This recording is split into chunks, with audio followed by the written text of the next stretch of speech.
Góðan daginn og velkomin á þennan stutta kynningarfund niðurstöður úr eftirliti evrópska veðbréfaðarla. Þannig að tæknin aðeins búin að vera að stríða okkur, þannig að við erum kannski aðeins á eftir. En það sem við ætlum að gera í dag að við ætlum að fara yfir skýrslu veðbréfað Evrópu eftirlit á evrópska efnahagssvæðinu og niðurstöðu þess, og þetta sem sagt það sem var gert á síðasta ári árinu 2023, þar að segja á 1. janúar til 31. desember og nær til reikningsskila ársins 2022. Við erum alltaf aðeins eftir á.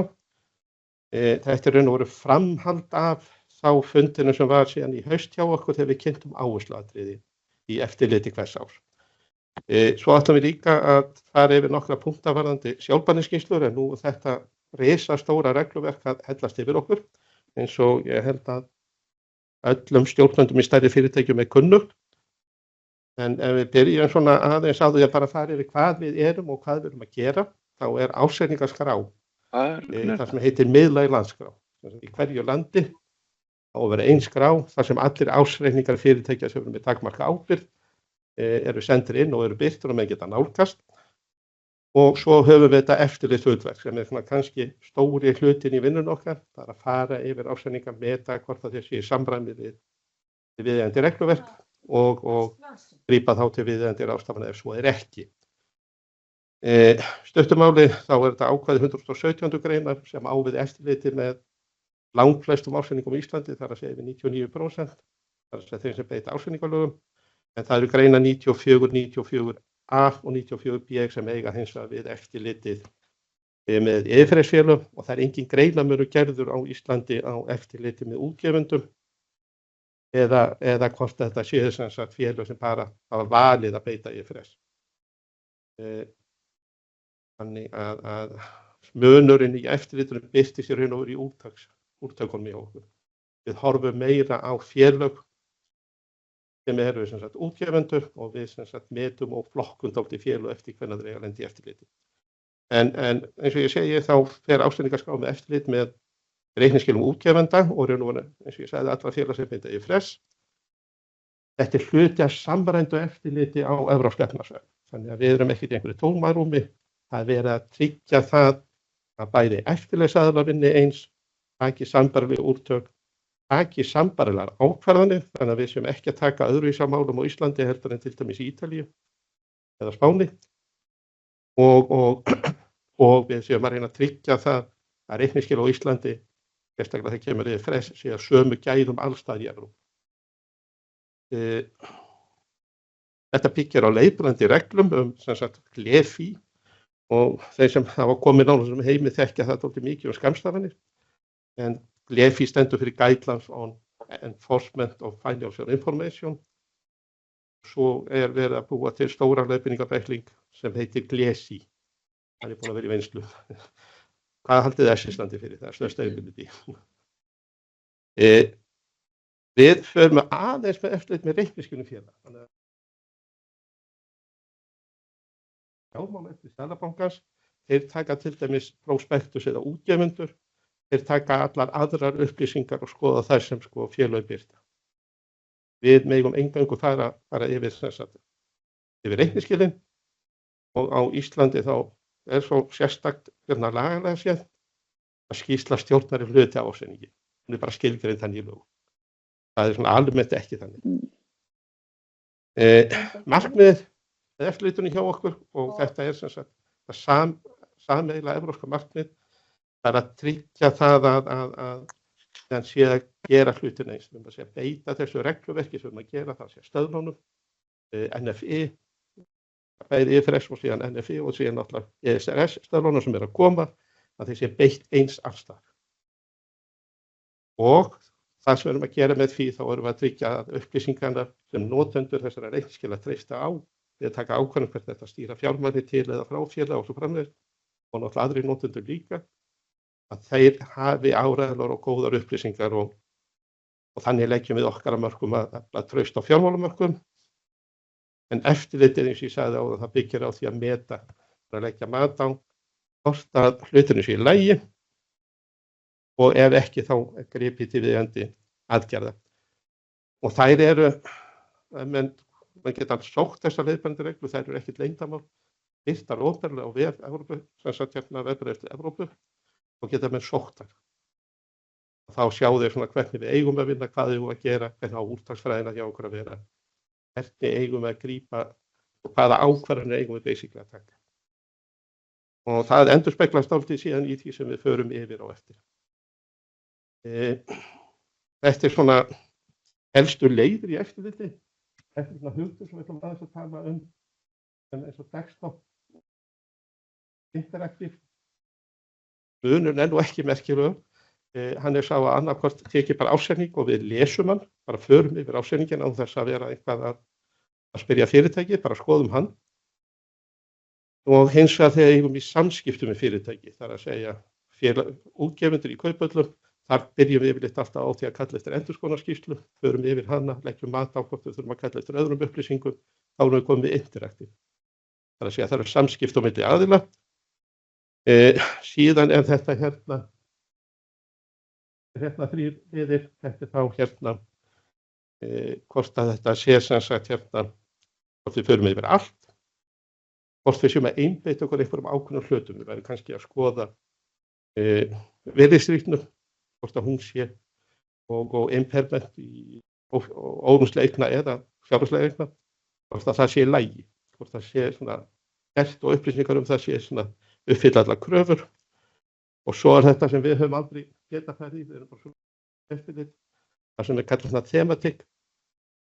Þá skoða menn einhver ákveðna atriði í einhverjum tilteknum atvinnugreinum, til þess að komast að niðurstöðu, þarf að breyta einhverju, þarf að laga eitthvað og þarf að gera eitthvað. En þetta svona, hvað varðar yfirfræðseftirlitið, þá þetta svona niðurstaða ársins sem við getum sagt. Það eru það 4.000 félög rétt rúmlega sem eru útgefendur á Evrópska efnahagssvæðinu. Það er að segja félög sem gefa út skuldabréf eða hlutabréf og sem náttúrulega gefa út bæði. Hlutfallið sem var tekið til skoðunar, það var 16%.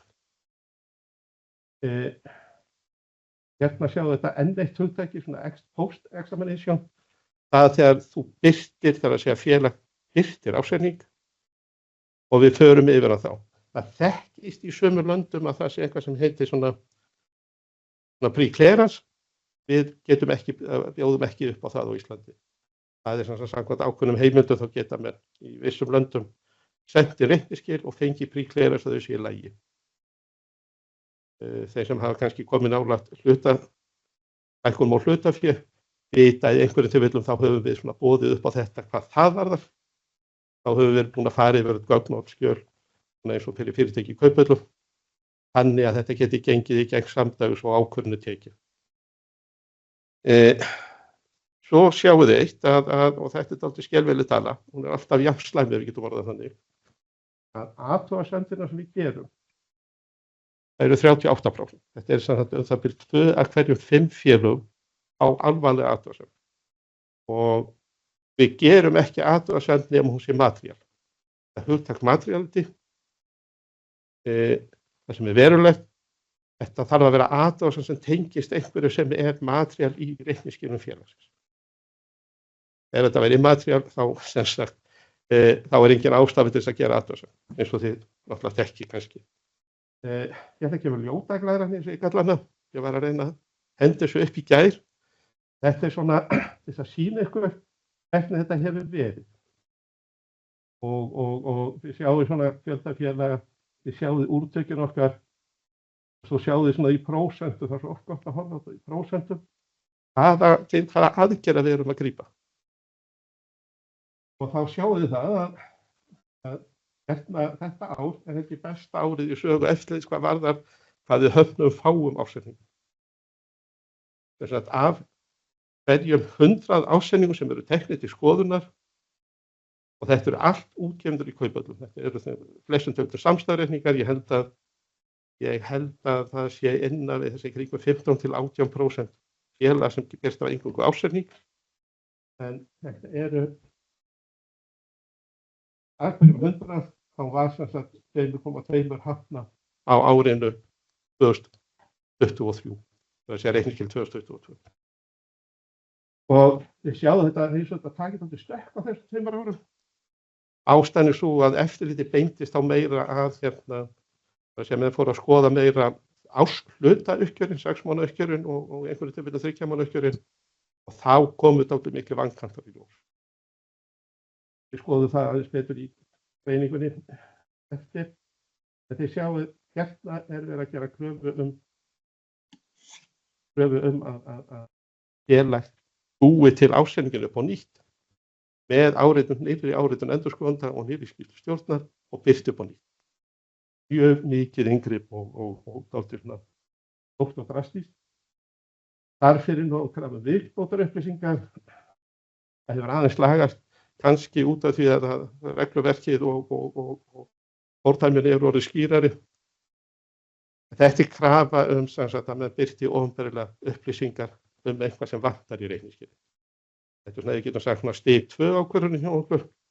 Hún er ekki eins íþyngjandi og hamla ásetningi. Þannig að þessi kostu þá beitum við því frekar.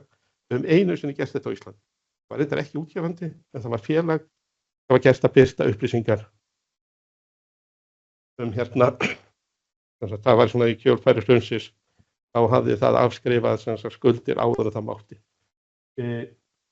Og svo sjáum við það sem er algengast. Það er krafa leiðréttingu á næsta ári. Þá segjum við, hérna er materiálfrávik. Við metum að það sé ekki svo alvarlegt að það sé nóg að þið leiðréttið þetta á næsta ári. Þú veist, alla þessar athugasemdir kalla á það að félag fer aftur í eftirlit á næsta ári. Þá segjum við, ef þið bætið úr svo næsta ári, þá erum við góð. Og þetta er það sem við höfum svona oftast gert. Já. Ísland er inn í þessum tölum.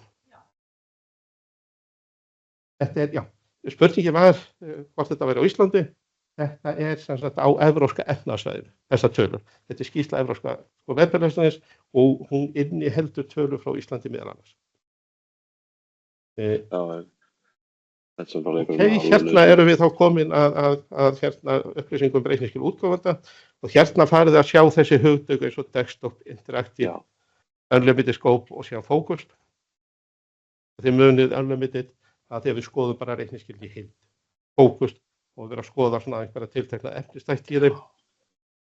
Og hérna sjáum við líka skiptinguna. Þetta á ekki að vera 100 ára. Ætti þarna eitthvað strik.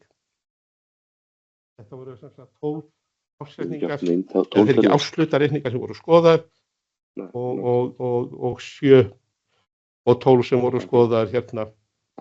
Svona fókust, ef við getum kallað það.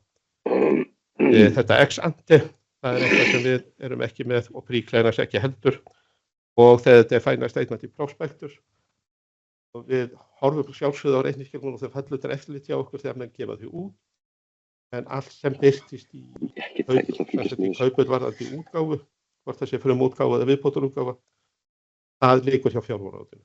Það fyrir ekki hjá fjármálaeftirliti Seðlabankans. Og sjáum við hérna greiningu og svo sjáum við hérna niðurstöðunar úr eftirlitinu. Þið sjáum að hérna það eru samtals 15 félög sem þurfa að birta reikningsskil upp á nýtt og þið sjáum að helminguna þessu eru sem sagt árshlutareikningar eða 8 af þessum 15. Þannig að það er ástæðan fyrir akkur á seinustu 2 árum þessi tala hefur tekið dálítið stökk. Svo sjáum við að þetta voru 27 félög sem þurftu að birta viðbótarupplýsingar í kauphöll og ef þetta væri á Íslandi þá myndi þetta líka þurftu að gera þetta líka að heimasíðunni hjá okkur. Og síðan hérna er þetta 208 félög sem þurfa að birta viðbótar, sem sagt þurfa að laga þetta á næsta ári. Og farið yfir þetta. Það getur alltaf gerst til dæmis að þetta eru stórir og miklir reikningar oft. Að ein lítill skýringarliður dettur niður. Getur kannski, ég þekki allavega mann eftir einu dæmi, þá datt til dæmis niður lítill starfsmannaskýring yfir sjást. Allir þeir sem farið yfir reikningsskilin, yfir sásta, kom fram í eftirlitun hjá okkur, bara svona slys sem gerist og með bara laga þetta næsta ári. Þá birta mér líka samanburða tölunar, þannig að við töldum ekki ástæðu þess að gera neitt meira í slíku. Er þeim einhverja spurningur þetta? Engar á netinu heldur, Jónas. Áfram. Þetta, sko, þessi hérna mynd, hún dálítið ógreinileg finnst mér. Þetta voru alltaf 2 myndir sem voru, sko, í skýrslunum hingað til hefur þetta verið brotið upp í 2 myndir. Þetta annars vegar athugasemdir, þar að segja niðurbrót á hvaða athugasemdir verið að gera við reikningsskil. Og þetta annars vegar það eitthvað sem varðar framsetningu, færslu og mat, sem svona kannski stóru hlutinu, og hins vegar skýringar. Og við sjáum svona þegar við erum í þessu eftirliti með þessum félögum sem beita ásetningarlögum, við sjáum svo ofboðslega svona samfylgni við það. Það sem sagt framsetning reikningsskilanna algengasti punkt er ekki alveg fullnægjandi. Og þið sjáu líka hvað skýringar skipta miklu máli, hvað þær vantar oft. Það til sem Jóhann Salomon í KPMG kallar helsti yfirlitssérfræðingur Íslands, höfðagrein í stöðlunum. Og það grein sem sagt 112C í staðlunum við þessi einum. Hún segir, heyrðu, þó svo staðlanir eigi að duga, þar að segja og ferð eftir þeim að þú sért með ásetning sem gefur glögga mynd. Og þarfst alltaf að skoða hvort þú þurfir ekki að bæta við viðbótarupplýsingar. Og það á skortir, þið sjáum líka, næsti liður þar fyrir aftan, það eru þess fjárreiknir og fjárskuldir. Þegar ég maður rétt þá talar skýrslan að vantar dálítið mikið upp á til dæmis að aldursgreining viðskiptakrafna sem fullandi hætti. Og aðrar upplýsingar varðandi fjáreignir og fjárskuldir. Við höfum til dæmis fengið ásetningi eftirlit hjá okkur sem var með fjáreignir sem voru í reikningnum metnar á það bil $0,5 milljarð. Það var lítið annað í að þetta var eiginlega bara efnahagsreikningurinn. Síðan var hérna, ef ég maður rétt, það hafi ekki verið eitt varanlegur rekstrarfjármunur sem væntanlega hefur verið 12, það var bara svona 1-2 milljónir. Og þeir eyddu hálfri bræðslu í skýringu þennan varanlegan rekstrarfjármunur sem skipti engu, en ekki einn stafkrók fjárreiknina sjálfa. Þessi reikningur gat náttúrulega ekki gefið glögga mynd, þannig að það er eitthvað sem við þurfum alltaf að spyrja sig. Það er ekki nóg að tékka í bóksin, fara eftir stöðlunum nákvæmlega eins og þeir eru, eða ásetningarlögum og þeim skýringarkunnum sem það er alltaf að spyrja því þarf ég að bæta einhverju því. Síðan eru hérna tekjur, það væri þá næsti liðurinn, það væri þá hérna, þú fyrir ekki, virðisrýrnun, óbrengsekament, þar sjáu þið að starfsþáttayfirlitir, það vantar dálítið upp á skýringar þar, sker sér dálítið úr. Síðan hérna með samstæðreikningarna og skýringar varðandi fair value measurement, þar að segja. Þetta er eitthvað sem við sjáum sérstaklega í þessum skattreikningum. Alls konar fólk að meta alls konar eignir á gangverði. Ekkert verið að segja okkur hvernig það er gert eða á hvaða forsendur eru þar bakist. Slík reikningsskil geta eðlilega ekki gefið glögga mynd. Já. Svo kemur kannski það sem er pínu ánægjulegt. Ég sagði áðan kannski í byrjun, þá gáum við út eða gefum verðbréf eftir Evrópu út áhersluatriði í eftirliti hvers ár. Við höfum líka gert það, þar að setja varðandi ásetningarlög. Það sem við sjáum dálítið ánægjulega þróun, að þegar það er sérstaklega að skoða hvort að menn séu uppfylla þessar kröfur sem eru, eða þessi atriði sem við segjum alltaf sérstaklega að skoða, þá eru að menn almennt að fara mjög vel eftir því. Menn eru að taka tillit til þessara ábendinga. Þetta eru þeir svið sem menn hafa svona borið kennsla á að skortir helst í reikningsskilunum. Menn eru virkilega, sjáum við, að taka mark á því. Það er mjög ánægjulegt. Síðan er fyrirbyrði sem heitir aðrir árangursmælikvarðar. Þar hefur verið svona vandamál hjá okkur að þetta er ekki mjög skilgreint í lögum, en aðrir APM eða aðrir árangursmælikvarðar, þetta er eitthvað sem eins og við tökum í IFRS, þetta eru mælikvarðar sem er ekki skilgreindir þar. Það getur verið EBITDA og EBITDA-mælikvarðar og aðrir oft úr fjármálafræðinni mælikvarðar sem eru notaðir. þar skiptir svo miklu máli að þú segir frá þessu mælikvörðum hvernig þeir eru leiddir út. Ég hef alltaf tekið sem dæmi tryggingafélagið, skandinavískt tryggingafélag sem heitir SAPO. Ég held að margir þekki það. Íslendingar áttu stóran hlut, voru næstum búin að koma á hausinn því að það var svo mikið vantrú á Íslendingum á sínu tíma þar sem þeir voru stór hluthafi í því, í hruninu.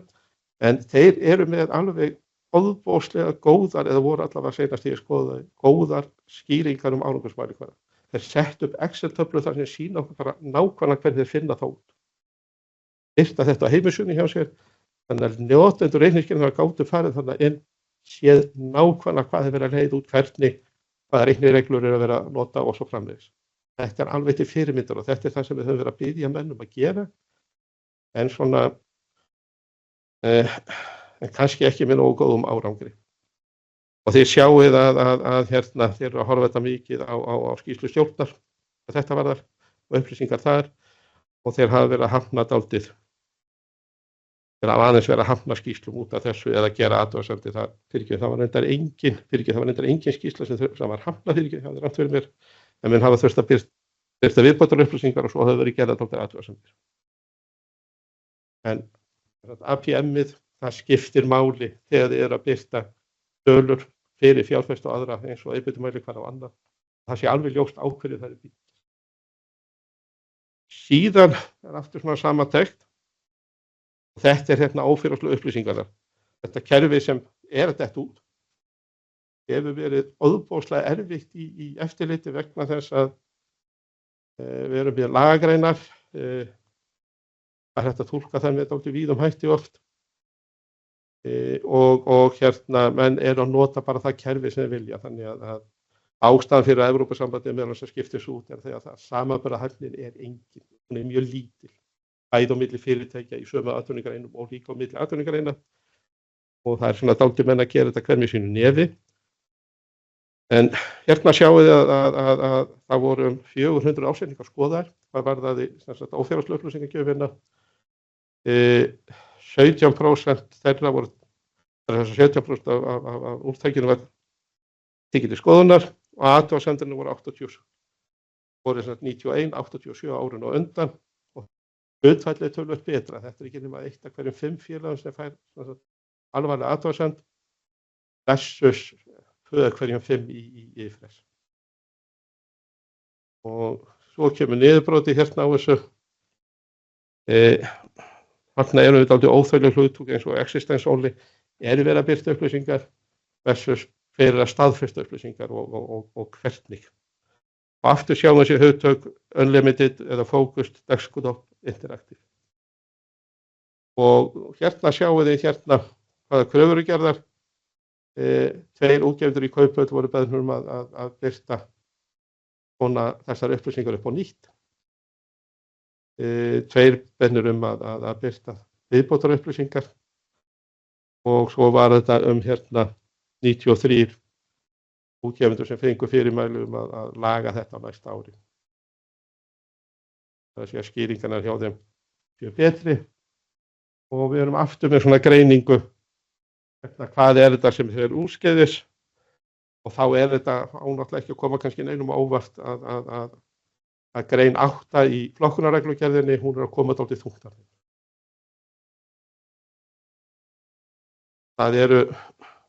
Hún hefur ekki komið mjög vel út.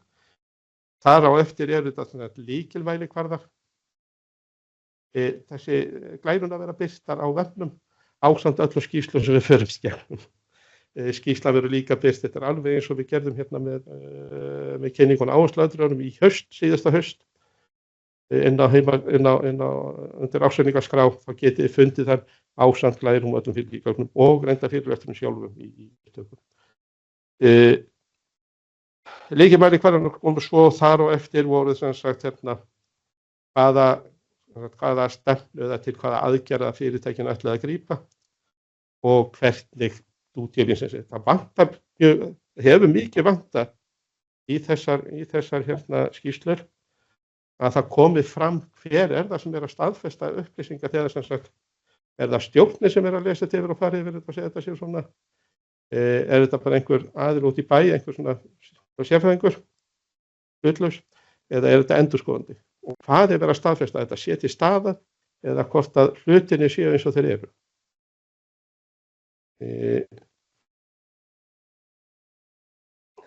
Helstu áhættur, þær koma svo eftir og svo kemur hérna viðskiptalíkan félagsins. Þannig að það sé nein ástæða að eða.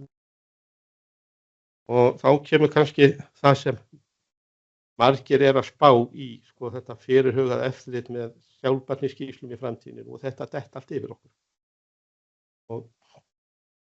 Og þannig sem við segjum hérna, sjálfbærnitilskipunin segir að fyrir þetta árið 2024, þá eigi fyrirtæki í Kauphöllum sem eru með 500 ársverk eða fleiri að birta sjálfbærniskýrslu, þar að segja í byrjun næsta árs. Það hefur hins vegar því miður, bara út af því að íslenskt stjórnkerfi er orðið veikt, að það hefur dregist að innleiða þessa tilskipun í íslenska rétt. Það er verið að vinna því í fullu og það er gert ráð fyrir þetta færi í samráðsgáttunum í sumar, þannig að hún fer þá fyrir þingið og hérna sumar haust og verður vonandi samþykkt fyrir áramót, annars strax á nýju ári. Það er hins vegar ekki hægt að bjóða fyrirtækjum upp á það að fara eftir einhverju regluverki sem er ekki orðið á lögum. Þannig að ég held allavega að allir þeir sem eru í þessum samráðshópi eða vinnuhópi að innleiðinguna séu sammála um það að leggja til að það verði valkvætt fyrir félög, hvort þeir fari, þar að segja félög með 500 ársverk eða fleiri, hvort þeir birti sjálfbærniskýrslur á árinu 2025 fyrir árið 2024. Það er bara ekki, ég segi þetta er ekki boðlegt. Það er ekki hægt að leggja það á félögin, þau veitir ekki hvað á að hellast yfir og hvernig. En á árinu þar á eftir, þar að segja vegna reikningsársins 2025, þá eiga öll fyrirtæki, stór fyrirtæki, þar með talið stórir útgefendur, með yfir 500 ársverk, að birta sjálfbærniskýrslur. Þannig við gerum ráð fyrir að þessi fyrstu 2 hópar fari inn á því ári. Verði að birta skýrslu fyrir árið 25 sem verða þá birtar í ársbyrjun vonandi 26. Árinu þar á eftir þá eiga það sem er kallað SME útgefendur, sem eru stendur fyrir Small and Medium Sized Entities, þessar litlir og meðalstórir útgefendur í Kauphöll, þá eiga þeir að fara inn. Þannig að þetta er sett, já.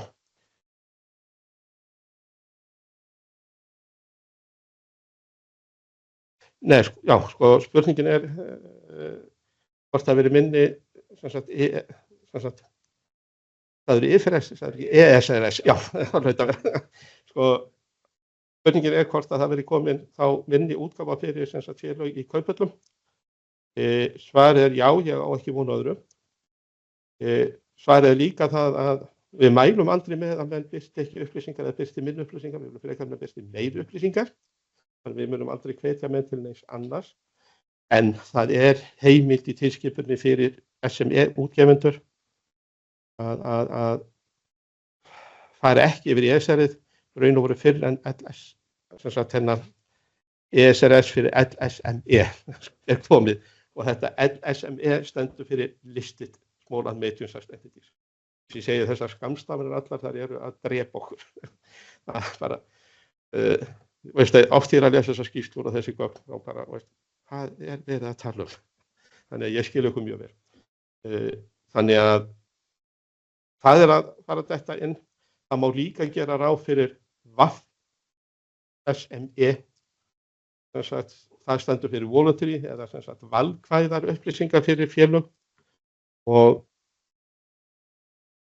kröfunar sem félög sem beita ESRS, það er stór félög, hvaða kröfur upplýsingar þeim eiga að gera til SME félaga í virðiskeiðunni. Það er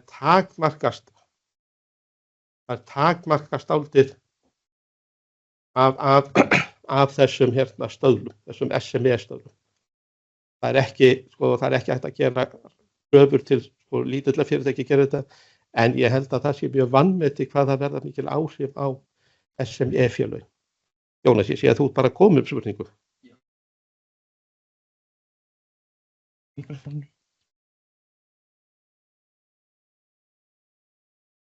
Já, það spurning hérna úr fjallinu. Nú talar þú sjálfbærniskýrslur en með CSRD ekki verið að ætlast til þess að félög birti frekar ársskýrslur og ekki sér sjálfbærniskýrslur. Það ekki alveg rétt því að sko, sjálfbærniskýrslan kafli í skýrslustjórnar. Já, krafa samkvæmt CSRD átti að innleiða ESRS staðlana og þeir verða bara settir inn gerðir rétt eins og hver yfirferð staðall Það sé að við höfum innleitt það að alþjóðlegir reikningsskilastaðlar séu sem sagt sett reikningsskilaregla og félög sem byrja yfirferð sé að fara eftir þeim. Stór félög eiga að fara eftir þessum ESRS staðlum eiga til taka gildi. Það þýðir það að skýrslustjórnar á að vera strúktúr. Nú geta menn ekki lengur verið með svona sjálfstæða samfélagsskýrslu. Það dettur út. Þetta verður að vera í ársreikningnum og hugsunin bak við þetta hjá Evrópusambandinu ætlun til þess að sjálfbærni upplýsingar hafa sama vægi og fjárhagslegar upplýsingar. Þessi hefðbundni ársreikningur sem við þekkjum, því að menn eru farnir að taka meira ákvarðanir byggðar á sjálfbærni heldur en bara á fjárhagslegum upplýsingum. Þannig að þetta verður sérkafli, svo þetta heitir, og þetta verður alveg rosalega stórkafli í skýrslustjórnar. Það kallar á mjög miklar lagabreytingar hjá okkur. Við þurfum að endurskilgreina ansi margt og breyta ansi mörgu í framhaldi af því. En sjálfbærniskýrslan og eins hvernig hún sett upp, hvað á að koma fram í henni og svo framvegis, hún hluti af skýrslustjórnar og ég held að skýrslustjórnar drukkni aðeins í henni. Já.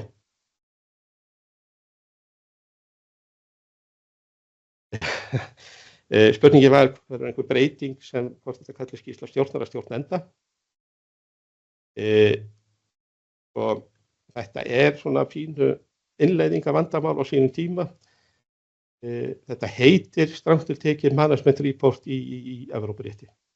Þetta heitir ekki strangt til tekið, þetta bara heitir management report í Evrópurétti. Þegar við setjum þetta inn í ársreikningalög, þá tölum við bara skýrslustjórnar. Þetta ánáttúrulega að vera skýrsla stjórnenda.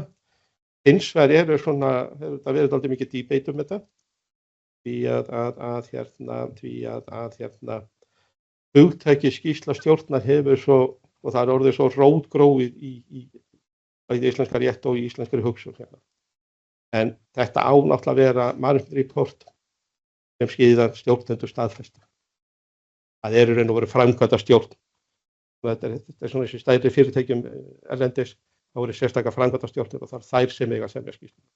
Ég held reyndar í praktík þá séði virðist alltaf framkvæmdastjórnin sem semur þetta og setur þetta saman. En það alveg rétt. Rétt heiti væri skýrsla stjórnenda eða framkvæmdastjórnar, en ég ekkert endilega viss að hún breytist. Svo eitt stuðningur við innleiðingu á sjálfbærniskýrslum. Og þetta hefur verið tekist aldrei mikið á þetta og mikið til umræðu. Svo þetta allir fundir á þessu ári og síðasta ári varðandi þessa innleiðingu hafa snúist aldrei mikið þetta hjá verðbréfaeftirlitinu og hvernig framkvæmd eftirlitsins verður. En framkvæmdastjórn Evrópu eða komissjón mun birta tilkynningu í júní í þessum mánuði varðandi spurningar og svör varðandi innleiðingu á evrópskum stöðlum með sjálfbærniskýrslur. Þeir óskuðu eftir því við EFRAG og EFRAG fyrir þau sem ekki þekkja reikningsskilaráð Evrópu. Þetta sjálfseignarstofnun sem var sett upp og fjármögnuð á Evrópusambandinu og ef við tökum til dæmis alþjóðlega reikningsskilastaðla þá var lengst af hennar hlutverk að fara yfir þá leggja mat að hvort þið uppfyllti evrópska gæðakröfur og hvort að Evrópuþingið og ráðið og ættu að staðfesta þær eða ekki. Það er að segja leiða þau inn í evrópskan rétt. Plús að vinna náttúrulega að við getum kallað svona EU-gappinu þar að segja eins og til dæmis við birtist í ásetningatilskipuninni. Síðan fengu þeir þetta stóra hlutverk varðandi sjálfbærnina. Passi ykkur einu að geri og S1 og S2 í IFRS þar að segja sjálfbærnishlutin þar, hann mun ekki hafa lagagildi. Já, klárkarvar. Krafan svo að þú farir eftir ESRS. Same speaking. Þeir hafa, eins og ég sagði á þeir óskuðu eftir að þeir byrtu leiðbeiningur annað. Það búið að byrta 3 slíkar skýrslur. sjáu þær á þessari síðu. Það annars vegar hvernig maður á að leggja mat á mikilvægi. Þetta nú þannig að flestir þeir sem í þessum skemmtilega heimi reiknisald, okkur svona nördunum finnst alltaf að vera skemmtilegast í heimi, að þeir geta horft á ásetning og þeir geta svona nokkuð vel dregið út mikilvægi bara með að horfa á. Þetta eru fjárhagsyfirlitir sem við erum að skoða. En hérna bæklingur maturity assessment, þetta tvíþátta mikilvægi, það maður rétt ára 40-50 blaðsjur. Þannig að aðeins meira og töluvert flókið hugtak og erfitt í beitingu. Þetta eitthvað sem ég dauðhræddur við. EFRAG hefur líka opnað svona plattform á netinu þar sem þeir birta svör við tæknilegum spurningum varðandi innleiðingu á þessum stöðum. Þeir eru líka með heilmikið kennslumyndböndum staðlana. Þannig ég svona hvet stjórnendur til þess að kynna sér þetta efni. Það er ágætis efni og þeir ætla að vera mjög virkir í því að birta hérna slíkar upplýsingar. Þetta kemur þetta. Svo eru kannski 4 punktar hérna sem ég ætla að biðja menn að hafa svona bak við eyrað. Nú þurfa menn, félög í Kauphöllum held ég löngu byrjuð á þessu, en öll stór fyrirtæki hefðu þurft að byrja á þessu á síðasta ári. Menn þurfa að byrja að skoða hjá sér ferla, stjórnkerfi, innra eftirlit, tölvukerfi eða hvernig þeir safni saman upplýsingum og á hvaða hátt, hvernig þeir varðveituð og svo framvegis og setja fram. Menn þurfa að fara að byggja þetta allt upp.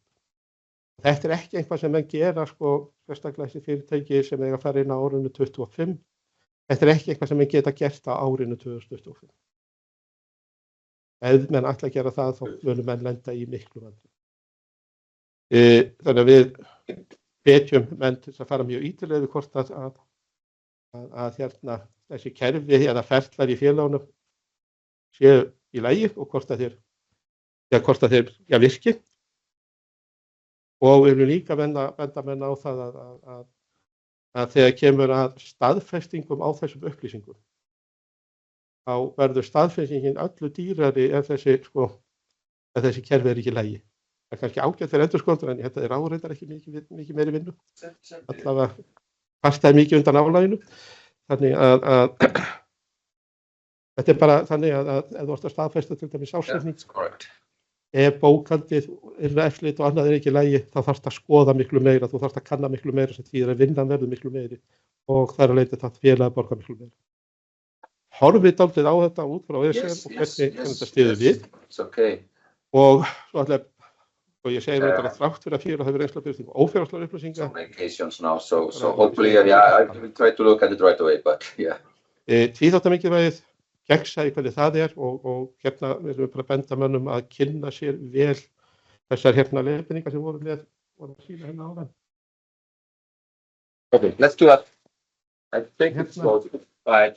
Það ágæti skýringamynd eða tafla sem sýnir hérna hvernig það þetta hérna í 3. kaflanum. Hvernig matið á þessu. Allar upplýsingar birtast í sjálfbærniskilyrðunum byggja á þessu. Við erum alveg að brenna á tíma, gegnsæi varðandi tímabundnar undanþágur. Félög þurfa að segja okkur frá því ef þeir eru að birta slíkar undanþágur. Við munum innleiða tilskipunar nákvæmlega eins og hún og í ESR-staflunum er listi, þar að segja einu viðaukanum listi yfir þær undanþágur sem félög geta beitt, þar að segja þarf ekki að vera tilbúin með allt strax. Það skiptir máli að þú segja þá okkur frá því að þú ætlar að beita þessar undanþágu. Það ekkert andi. Þetta bara fullkomlega heimilt og við setjum ekkert út af það. Okkur finnst alltaf betra með birti allar upplýsingar. En svo líka að passa ykkur að það nota nálganir með það úr atvinnuleikanum sem hægt í sömu tilvikum, segir líka frá því. Og horfi líka eitt á því þegar að setja upp þessar skýrslur. Það að segja skýrsla stjórnar á núna í framtíðinni við árið 2026 held ég að vera véllesanleg. Alveg eins og yfirlýsreikningun á að vera véllesanlegur hjá útgefendum í Kauphöll, þar að segja samstæðreikningar. Þannig að horfið dálítið á því þegar þið byggið þetta upp og setja þetta upp hjá ykkur, að þið séu reiðubúin og tilbúin með þetta. Bæði upp á eftirlitið, eða ekki upp á endurskoðunina og upp á þetta. Þá segi ég bara takk fyrir. og eru einhverjar spurningar? Er ég búinn að svara öllum spurningum skýrsluna og þessa hrikalega stóru vegferð sem við stöndum frammi fyrir?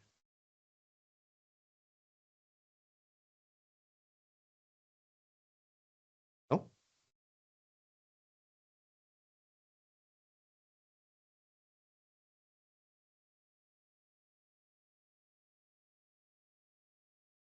Já, eins og ég segi, hvert eftirlit, spurningin er hvort að við séum svona sameiginlega eða hvernig þetta er, hvert upphaflega þegar kom að eftirlit með útgefendum og Ísland er eftirlit með IFRS, breytingareiningur gerðum því. Upphaflega var þetta þannig að Verðbréfastofa Evrópu ætlaði að hafa þetta hjá sér. Og komust menn að því að lög og réttur í einhvern 27 Evrópuríkjum eða svo eru mjög mismunandi. Hvaða heimildir, hvaða hefðir og venjur í félagarétti eru það. Þar af leiðandi var náttúrulega tekin svo aðallega ákvörðun að eftirlit er í hverju ríki, menn þar þekkja hvernig hluturinn eru og svo framvegis. Það sem við þurfum að gera, við þurfum að uppfylla svona ákveðna kröfur sem koma fram í GLESI og munu koma fram í GLESI varðandi eftirlitið og við vinnum með þeim, til dæmis ef álitamál koma upp einhver stór mál og förum við ekki bara af stað. Þá setjum við fram svona hermidæmi með þetta, leggjum það fyrir þennan eftirlitsvettvang, við erum með 2 stóra vinnuhópa sem við erum fullu þátttakendur í, annar heitir FR2FG, stendur fyrir Financial Reporting Working Group og við megum giska hvað hinn heitir. Það er SCC.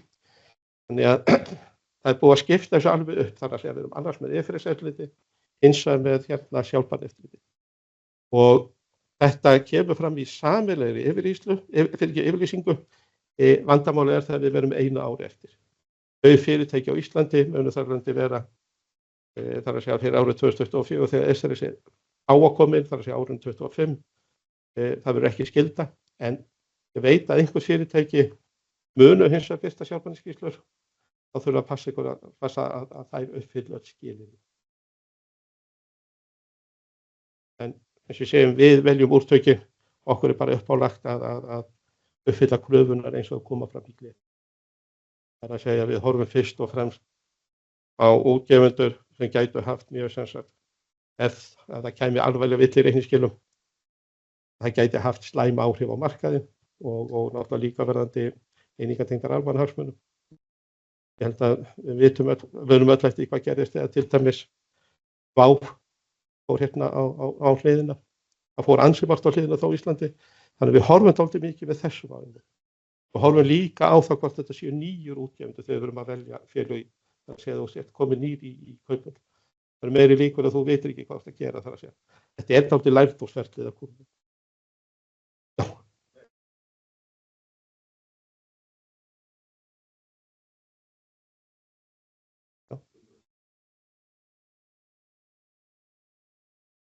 750, ekki glemma því. Var þetta undanþágunar?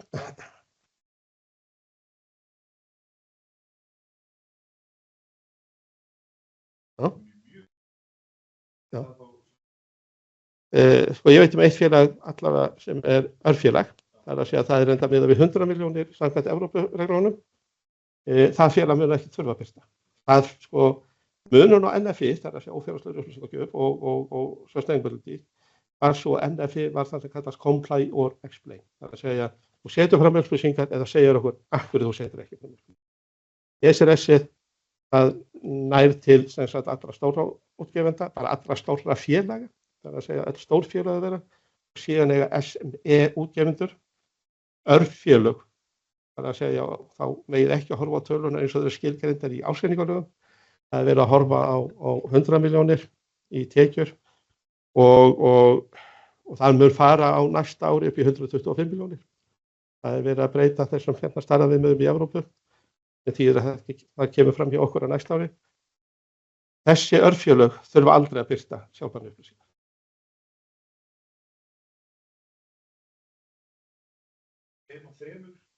Já, ef þú ferð yfir 2 og 3, það er alltaf þessi regla 2 að 3 ár í röð.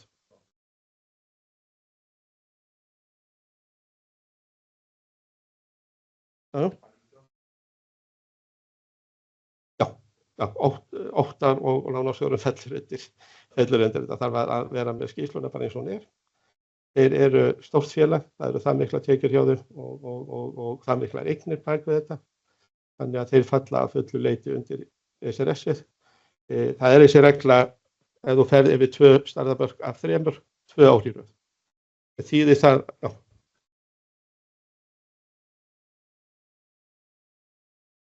já, það er sem sagt hérna varðandi félög, þarf það að uppfylla öll 3 eða þarf það að uppfylla 2 stærðarmörk. Reglan er alltaf svo. Þegar kemur að stærðarflokkum félaga, þá ertu með árið sem þú fóst yfir og árið þar og eftir. Það er að segja, ef þú ferð yfir 2 af 3 stærðarmörkum sem eru tilgreind í ársningalögum, við þurfum að reynda að breyta þessu upp á þessi svokölluð örfjölög. Ef þú ferð yfir sem sagt á árinu 2020, segjum bara 24, yfir sem sagt 2 af 3, þá þarftu ekkert að gera árinu 2024. Ef þú ferð aftur yfir 2 af 3, þá þurfum ekki að vera þau sömu, árinu 25, þá þarftu að birta, og þá breytist flokk á árinu 2025. Þá þarftu að birta skýrsluna. Það eru framkvæmdastjórnir, þetta hefur komið nefnilega dálítið mikið til tals hjá Evrópusambandinu, eða sem sagt hjá eftirlitsaðilum, varðandi þessa stærðarflokkun og hvenær menn eiga að fara inn. Það er aðeins mismunandi eftir löndum. Flest lönd á Evrópska efnahagssvæðinu eru með sem sagt og birtir á seinna árinu, ekki 3. árinu. Enda þegar maður hugsar út í þetta, og það er alveg í samræmi við það sem framkvæmdastjórnin ætlaðist því til, enda þegar þið hugsið út í þetta, ætlar að fara að birta sjálfbærniskýrslu þegar félagið hefur dottið úr því að vera stórt félag. Það er að segja, var á, fyrir 2 árum, þá var það stórt félag. Sjálfsögðu ekki. Það er hins vegar óskilríki varðandi endurskoðunarmörkin, þannig að við höfum aldrei beitt okkur, við höfum alltaf horft til 3 ára þar þegar við förum að stað með kröfum. En við hins vegar viljum meina að það eigi að vera 2 ár. Svara þetta ekki?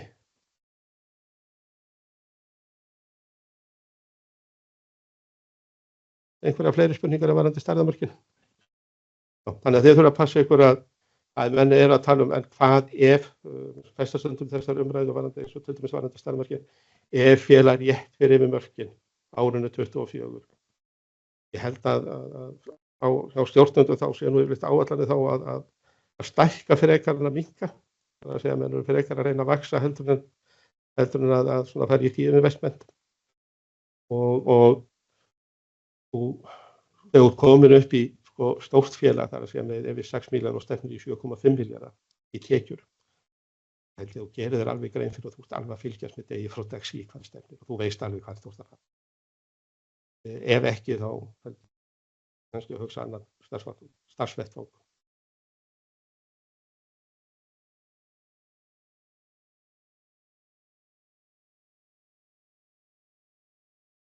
Já, þetta er ágætis spurning. Hann er að tala stærðarmörkin, það er að tala 500 og síðan 250 og þetta allt. NFI tilskipunin segir raun og veru útgefendur í Kauphöll með 500 ársverk. Það voru þau félög sem falla undir NFI. Ísland, Danmörk og innleitt þetta þannig að öll stór félög féllu undir þetta. Fyrst var ekkert að horfa á 500 ársverk, það var að horfa á 6 milljarða, 3 milljarða í eignir eða 250. Ef þú fórst yfir 2 af þessum mörkum, 2 ár í röð, þá varstu stórfélag og féllst undir NFI. Þetta er svona eins og ég segi, þetta er svona leifar með þetta kerfi að ganga yfir. En á Íslandi þá eru bara öll stórfélög þeir eru í NFI þangað til að fara yfir í ESRS. Þannig að, og eins og ég segi, við horfum á árið og undan og árið í ár. Það er að segja, þegar ef þú ert yfir á árinu 2024, undir 23, yfir 2024, yfir 2025, þá birtur sjálfbærniskýrslu fyrir árið 2025. En sama líka þýðir að þegar ef þú dettur úr því að vera stórt félag, þá gildir náttúrulega það sama, þá ferði eins út. Fleiri spurningar? Þetta er, eins og ég segi, þetta er pínur ruglingur út af því að NFI tilskipunum var innleitt svona fyrir öll stór félög en ekki yfir bara fyrir útgefendur með 500 ásverk. Já. Já.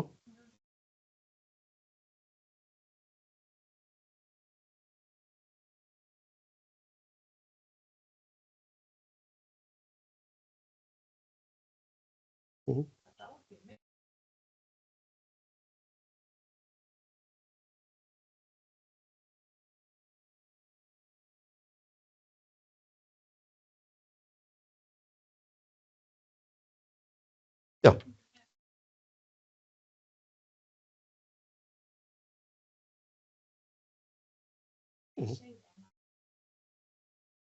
Sko, spurningin hún lítur af flokkunarreglugerðinni og sem sagt hvort þetta sé bara starfsemi félagsins eða þáttur í starfsemi félagsins. Það eru svona dæmi í gangi í Evrópu þar sem verið að fara yfir og taka ákvarðanir. Evrópu, sem sagt, við erum að læra á allt þetta að verða birtar upplýsingar sem sagt, hvað er rétt og hvernig og það er þessi skemmtilegu hugtök sem menn þurfa að horfa dálítið á þegar þeir eru að meta hvað á að fara inn og hvað á ekki. Einhverjir erlendis hafa verið að reyna að koma sér undan að birta upplýsingar sem þeir eiga að birta. En þetta kerfi var sett upp frá Pareto-lögmálinu að grípa 80% af félögum sem eru með útblástur, basically. Þannig voru atvinnugreinarnar valdar, en við vitum að þeir eru eftir að breyta þessu og þeir eru eftir að útvíkka þetta. Og ESPA hefur verið mjög duglegt að birta upplýsingar og leiðbeiningar slíkt ásamt EFRAG og þetta reyndar ekki frá EFRAG. Það eru mjög skýrar kröfur hvernig þú tengir á milli, 8. greinar og yfir í þessar sjálfbærniskýrslurnar. Þannig að jú, menn munu fá alltaf betur og betur leiðbeiningar það. Þetta er eitthvað sem við þurfum að skoða í hverju tilfelli fyrir sig. Fleiri spurningar? Jónas. Ég ætla þá kannski að þakka sérstaklega Jónas, ég gleymdi að minnast á það að hann er ritstjóri stafrænna miðla hjá ríkisskattstjóra og heldur utan með allt fyrir okkur. Og svo ætla ég að þakka ykkur bæði fyrir komuna og líka þá sem voru á streyminu. Þetta fer á netið hjá okkur, sem sagt undir skatturinn.is, fyrirtækjaskrá, ársreiningaskrá, fréttir og tilkynningar. Þar verður hægt að nálgast upptöku á fyrirlesturunum og þar verður hægt að nálgast glærurnar, þessi á PDF-skjali og þessar skýrslur. Ég var búinn að senda þetta allt á því að það bæði sem sagt skýrslu verðbréfsins og þessi guidelines frá EFRAG. Þá segi ég bara takk fyrir okkur og við getum þá hægt útsendingu.